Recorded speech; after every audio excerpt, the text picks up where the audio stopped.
gaza. Thank you. Ndagushimiye Maurice, ndabashimiye bayobozi muri hano nyakubahwa Perezida wa Repubulika.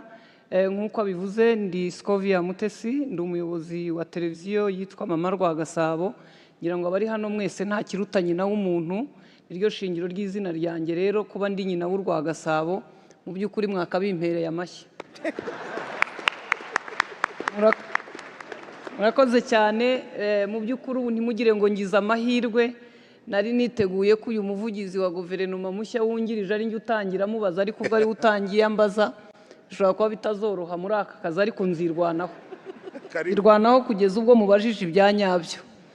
Arakoze cyane. Rero ngira ngo ku bijyanye n'itangazamakuru dutandukanye ibyo abantu bavuga, ntabwo dutandukanya abantu ubwabo cyangwa ibyo dutangaza. Umwuga w'itangazamakuru ni umwuga usaba imbaraga z'umubiri, iz'ibitekerezo ndetse n'urukundo. Iyo ibyo bintu byombi muri wowe bitarimo, kuba umunyamakuru mwiza biragora. Impamvu ntanga yo kuvuga ko bisaba urukundo, umutimanama ndetse n'umwanya mwinshi, bisaba ko ukomeza gukurikira amakuru, kuko twebwe ntabwo tuvuga amakuru, dutangaza amakuru. Banyakubahwa muri hano n'abandi badukurikiye, ntacyo mwakoze tubura icyo tuvuga. Rimwe na rimwe tukaza gutera ibuye mu gihuru ngo turebe igihubukamo, tukajya tuvuga ngo biravugwa. Iyo tuvuze ko bivugwa musohoka rero muvuga ibyo mwarimu mwabitse. Uyu munsi ndi umwe mu bagore bafite televiziyo mu Rwanda, nkaba n'umunyamakuru. Niba hari n'undi uyifite yaba ari umushoramari, ariko genda umunyamakuru wanayishinze, mpa n'akazi bagenzi banjye. Umwuga w'itangazamakuru tuwukora mu byiciro bitatu, ngira ngo abari hano batwigisha itangazamakuru barabizi. Umunyamakuru afite inshingano ya mbere ni ukumenyesha. Urugero, ubu Meteo Rwanda irimo iravuga ko imvura ishobora kuba nyinshi. Ubwo iyo Meteo Rwanda yavuze imvura ko iba nyinshi, Minagri iba yaje kugira ngo abahinzi bamenye uko biri bugende. Ibiza nabyo aho turimo turamenyesha igihari kugira ngo abaturage bitegure kumenya uko bahangana n'ibiza cyangwa se no kwirinda amazi yabasenyera. Tugiye ku cyiciro kijyanye no kwigisha. Ikijyanye no kwigisha, niba uyu munsi ejo baratangaga urugero ko Gicumbi, tutibagiwe na Nyabihu kera, ngira ngo na Muhanga irimo, ko baba bafite abana bafite igwingira n'imirire mibi biri hejuru. Bishobora kuvugwa mu ijambo rimwe n'umuyobozi, ariko ubwo twebwe nk'abanyamakuru iyo tugeze mu masaha yo kwigisha cyangwa mu biganiro, dusobanura iyo bavuze imirire mibi n'igihe byagenze bite. Ni igihe umwana atabona indyo yuzuye itera imbaraga, ni igihe umwana atarerwa neza kugira ngo akurane ubuzima, najya no ku ishuri yige nk'uko minisitiri yabivugaga yumve. Icyo gihe turimo turigisha umuturage, ariko umuyobozi wavuze yakoresha ijambo rimwe. Twe dukusanya imibare iva muri statistique, tuzana ibyo muganga Dr Sabe minisitiri avuga ku bijyanye n'imirire, tuzana ibijyanye n'imibereho myiza, byose tukabihuriza ku ijambo rimwe, ubwo tuba twigisha umuturage. Iyo bigeze rero mu gutuma abantu bidagadura, nabyo tubifite nk'inshingano ya gatatu. Bruce Melody iyo yavuze ko azamuka Ishyorongi, twe turabaza tutabamanuka baracahe, ubwo abantu mukaba murishimye. Ejo bundi kuri stade hari match yari ikomeye y'umunsi w'intwari, aho bafande babiri bari bicaranye, ariko umwe agomba gutsinda undi, nuko birangira uwa polisi atsinze uw'ingabo, ariko ingabo zikomeza kuduha umutekano na polisi icyarimwe. Ibyo rero iyo turimo tubisobanura abanyamakuru bagenzi banjye, bituma abantu baruhuka, ka kazi kose nabyo bakabyishimira bagafana, nabyo tubifite nk'inshingano. Ariko nyakubahwa Perezida wa Repubulika ndetse n'abayobozi muteraniye hano n'abaturage, ari namwe bakiriye banjye abaturage, ubundi imbere ubu ngubu umushyikirano mukurikiye kuri Mama Rwagasabo, izindi muriho muziveho, muze aho ngaho niho tuba tunavuga ibintu neza. Izindi nshingano dufite cyane zikomeye muri ibyo byose twavuze ni umutimanama. Umutimanama ushingiye ku nkuru ifite ikigamije ku muturage, ari naho ngiye gutandukanyiriza imvugo n'ibikorwa, ntatandukanya abantu. Umutimanama w'umunyamakuru, ngewe nshobora guca ku ahabaye impanuka, polisi yafunze, impanuka iyo yabaye mwese muzi iyo shusho ukuntu ibisa, hari abapfuye n'abakomeretse.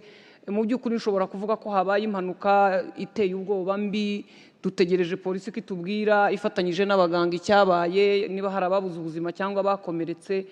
Nkabikora ntyo, ndetse nashaka no kwerekana aho imodoka yaguye, nkaba nazana ishusho irimo igihu, ku buryo umuntu uri burebe ya shusho ataza gukuka umutima ubwo uba wakoze inkuru ikura umutima, ntabwo uba wakoze inkuru imenyesha ko habaye impanuka.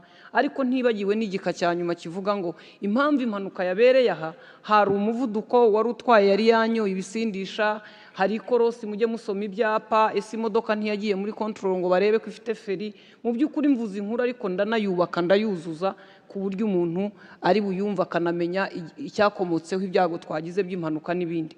Mu gihe rero mugenzi wanjye duturanye, aba bantu bakoresha imbuga nkoranyambaga mbita abaturanyi bacu, kandi bagahata ahubwo twiga uko tubana, nta kindi wakora. Araza bagafotora abantu bapfuye, amashusho ateye ubwoba, ku buryo noneho bagera no ku rwego bavuga ngo niba ufite umutima woroshye nturebe ibi. Ugasigara wibaza ngo uyu muntu umutima nama we wakoze kumva ko arimo gutangaza ibintu bigomba gukura abantu umutima. Nicyo naho dutandukanira mu bikorwa. Ariko nanone nimvuga ntyo, abantu bajya bavuga ngo muri iyi minsi ngo abantu bari kuri YouTube batuzonze, ngo bagize bati Facebook, Instagram n'ahandi. Ndagira ngo bamenyeshe ko ibyo bintu bidafite ikibazo. Ngewe amafaranga Scovia nashinzemo televiziyo nayakuye muri YouTube na online.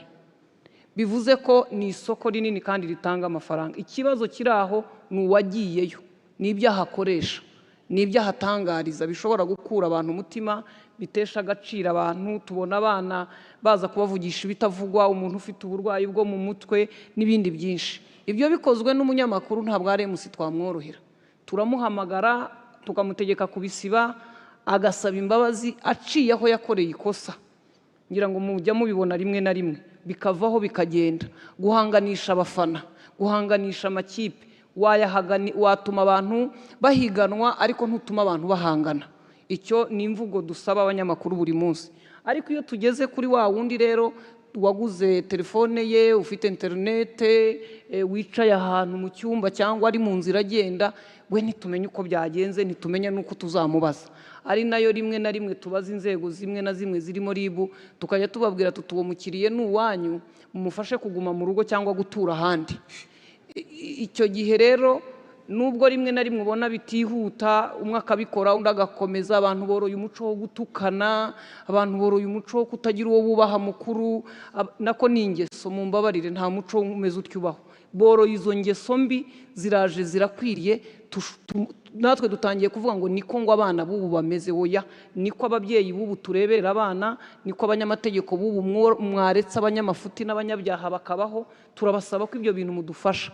Njya nibukanya kwa Perezida wa Repubulika wigeze kwandika kuri X, yari tweet icyo gihe, ngo no guhana birafasha. Turasaba inzego zitandukanye mudufashe, muduhane, mutugire inama, tuvemo abantu bazima. Rega ngeyewe kera najyaga mbwira abana niruka ntaha, papa aranyica nintagera izi saha, ariko data nta muntu arica. Cyari icyubahiro no gutinya ko agira ibyo andega. Iryo jambo rero ryo kuba umuntu atagira icyo atinya, atagira uwo atinya, turice mu bakoresha imbuga nkoranyambaga n'umwuga w'itangazamakuru. Ngira ngo aho nasobanuraga, muraza kunyihangana abanyamakuru, tugira amagambo burya yacu tukongeraho nayo namwe n'ibyo muba mwakoze. Ikindi dufite nk'inshingano mvuye kuri icyo ni ikijyanye guhuza abaturage n'abayobozi. Nyakubahwa PM, ngira ngo uwo wasimbuye yigeze kuvuga ko umuhanda ugiye kubakwa wa Nzove ukomeje kuri Skol, ariko n'impamo ya Mungu haciye imvura yaguye, urwondo udasanzwe uri umukomando ngo n'ahanyere ruhanyure, ugenda ukambakamba. Ibyo rero iyo tubabwiye ko abaturage bamerewe batyo, tuba tubabwiye ikibazo abaturage bafite. Ariko nanone tukongera kubwira abaturage ngo ipoto bubatse bagashyiraho transfer bakayigira batya, ntabwo bakuraho ibyuma ngo bajye kubigurisha Nyabugogo, kuko n'ubuyobozi ariko bwabivuze. Tugahuza umuturage n'umuyobozi, tugasubira mu bibazo ubwo by'abaturage. Ntabwo nava hanavuze bimwe mu bibazo abaturage baba bafite, kuko nagize Imana nkabona iyi mikoro dore sinyihorana, kandi ngo mbahorane mwese uko mungana mutya mu kiganiro. N'ubwa mbere ndi mu kiganiro kirimo abayobozi bose. Ni ukuvuga ngo hari ibibazo mu makoperative, aho perezida wa koperative ayirya akayirangiza, abanyamuryango babandi mushaka gukura mu bukene bagakena. Iyo turimo tubivuga rero, tuba turimo kuvuga ko mukwiye kubimenya no kubyitaho kugira ngo mufashe abaturage.